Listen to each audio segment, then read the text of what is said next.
Okay, so we're back in the Defender and we've got our mounting bracket on here. We did go ahead and tighten everything down. Usually it just kind of follows that plane of the VersaDash here. So now we want to mount this kind of in its, I guess, most natural resting position. So along the edge here, we've got this curve, and then we have the vents that we can look at to kind of align everything.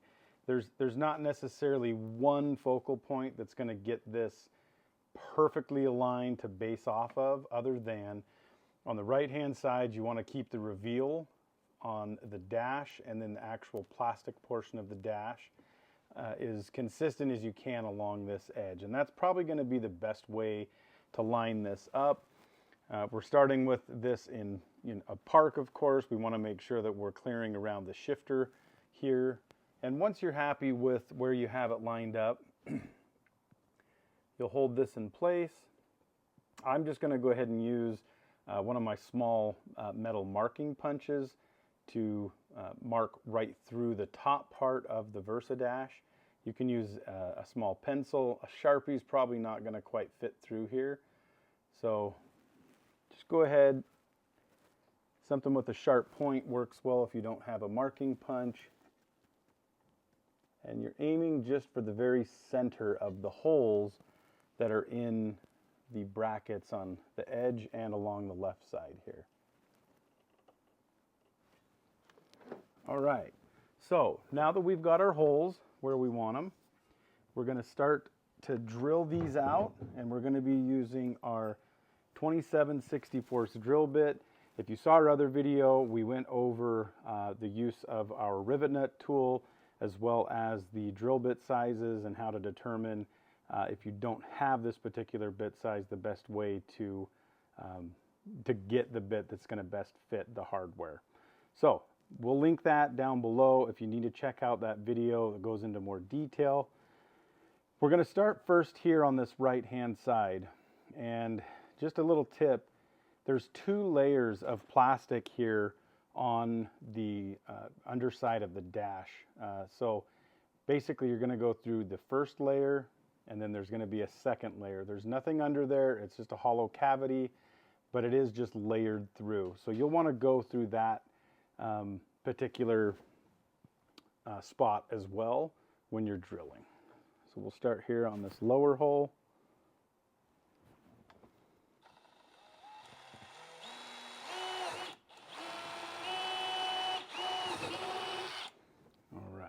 So that one is done.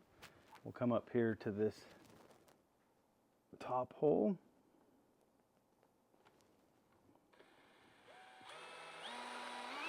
Okay.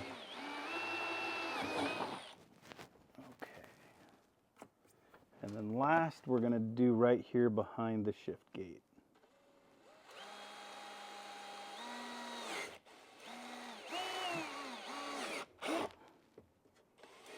All right, so now we're going to go over 2 methods to install the hardware. In this case, we're using the Trail Icon rivet nut tool. This is available on the site. You may have purchased this when placing your order.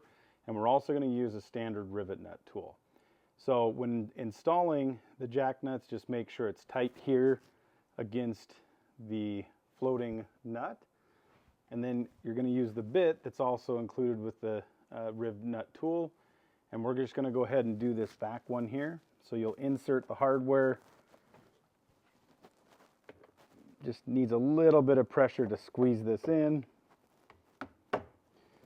Once this is in place, you want to grab your 14mm wrench and just go nice and slow with this until the flares on the back suck up to the bottom of the plastics.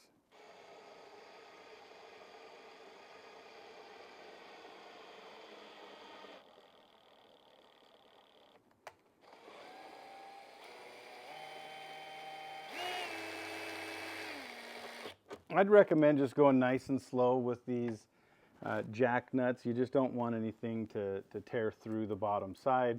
So set your drill at an appropriate speed. A little bit slower is probably most recommended, just so you don't tear through and damage the jack nut.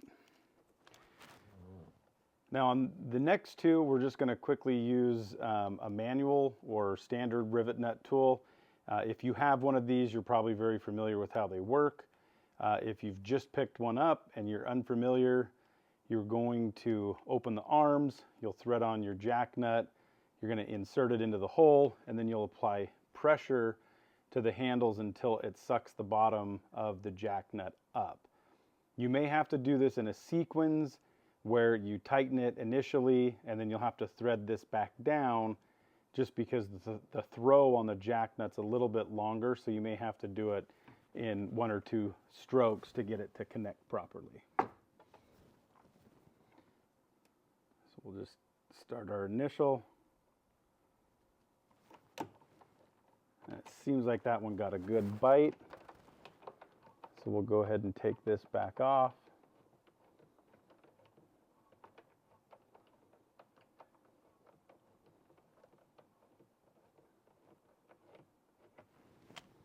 Okay, now we'll do the last one up top.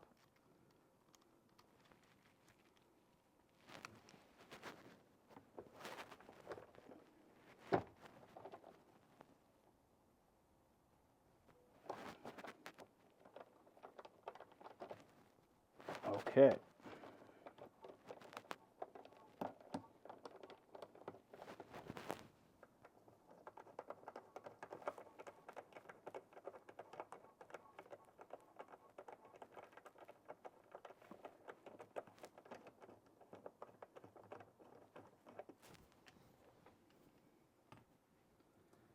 Now that we've got our jack nuts installed, we're going to grab the Versadash again.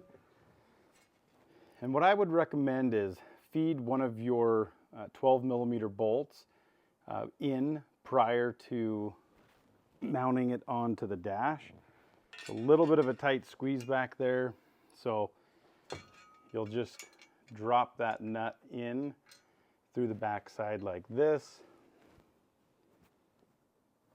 Get it right in place here, and then just use your 4mm hex key, and I wouldn't tighten this down all the way yet. I just kind of get the screw started, and then we'll go back through and tighten everything up once we have it positioned right where we want it. Same on the back side, just drop that screw down in. Line it up with your jack nut.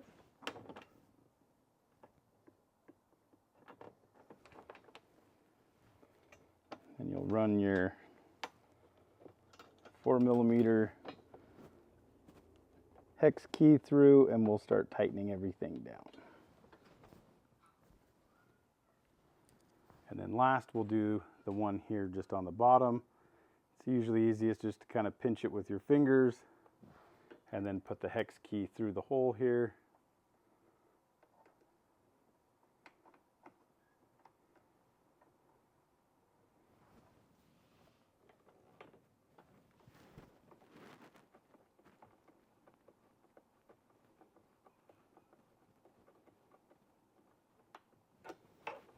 Okay, and now we're just going to check alignment of everything, and we'll start tightening everything down.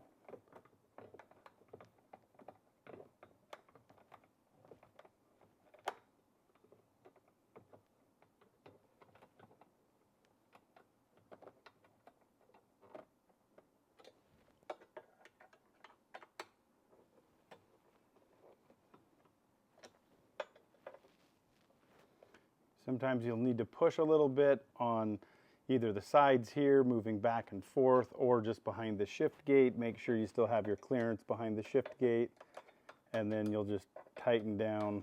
A little bit of a guessing game sometimes there. So then you'll just tighten down the remaining bolt behind the shift gate. So that wraps it up. We've got our Versadash installed. Now it's time to outfit it with your favorite gear and hit the trails.